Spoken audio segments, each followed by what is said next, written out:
ways to attain light on the day of judgment.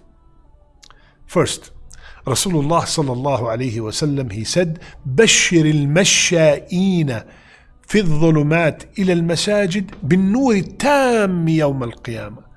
Give the glad tidings to the people who walk to the masajid in the darkness, which is Fajr and Isha. Give them the glad tidings of complete light on the day of judgment.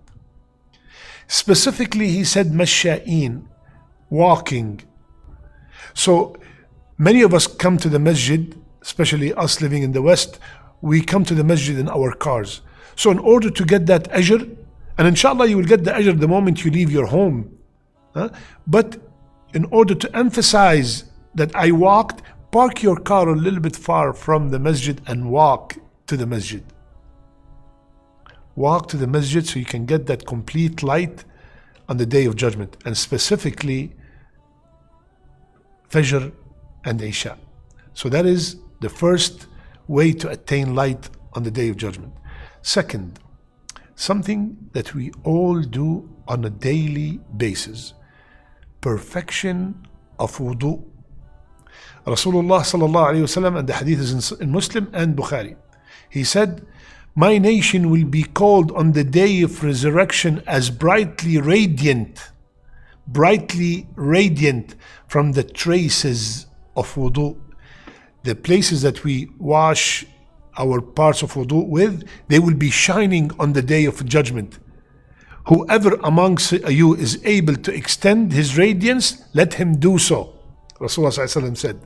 So when we are performing our wudu, make sure, my brother, make sure, my sister, take your time in every rukun of the wudu. And that does not mean waste a lot of water. Just make sure that that part of wudu, the face, the arms, they all get the water, and make sure you do it with perfection and slowly, and also make the intention that you are doing it to please Allah and to imitate Rasulullah sallallahu alaihi wasallam. And insha'Allah, this will be our identification on the day of judgment and will give us nur. Third, Ibn Umar radiallahu anhuma, he said, Rasulullah sallallahu alaihi wasallam said, whoever reads Surah Al-Kahf on the day of Jum'ah, a light will shine for him from beneath his feet to the clouds of the sky, which will shine for him on the day of judgment, and he will be forgiven between the two Fridays. Allahu Akbar. Reading Surah Al-Kahf every Jum'ah, it will give us the light on the day of judgment, and it will forgive all the minor sins that took place from one Jum'ah to the other. Reading Surah Al-Kahf. Fourth, Rasulullah sallallahu alayhi wasallam said, if anyone grows gray hair in Islam, it will be a light for him on the day of resurrection. You see all that white hair, inshallah, it will all be light on the day of judgment.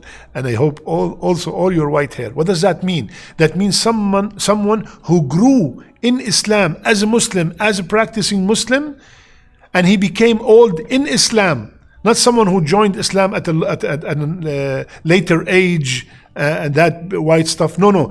Grew. Rasulullah specifically said, grew his hair while he is a Muslim. His hair became white. The word in Arabic is called shayba. Alhamdulillah Rabbil Alameen. You might see your grandmother, grandfather with the white hair. So all that white hair, inshallah ta'ala, will be a nur on the day of judgment.